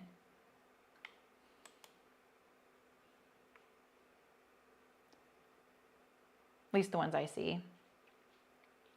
Like this right here looks heavier because it's embroidered, this tonal cotton. Oh, but it does look more, what's the weight? It doesn't really tell you the weight. Yeah, that's what I'm thinking too. It's more like a hanky, yeah, like it's sheer. I think sheer is a great way to describe it. Like, see how this eyelet, you can kind of see how sheer it is up at the top here. But do you also see how not very heavy the embroidery is? This is going to be a lot more like drapey on you. Whereas if you were looking at that green one, with the, like this right here, the more embroidery there is, it's going to be a little bit stiffer. It definitely, it's not like it sits stiff as like a board. It's because all of that embroidery, it's almost like it's perforated, right? So it does have the ability to drape, but it drapes differently than say something that didn't have any of all the stitching on it, because it does have the heaviness of all the thread on it, but then all the holes make it lighter weight. So it's kind of an interesting, it's like a very stable lightweight cotton. Oh, these flowers are 2 inches across. So that's also going to be more airier and lighter and less dense. They don't have a lot of the weights. I'm pretty good with like fabric weights, knowing what I'm looking for. Oh my gosh, this comes in all kinds of colors. Holy.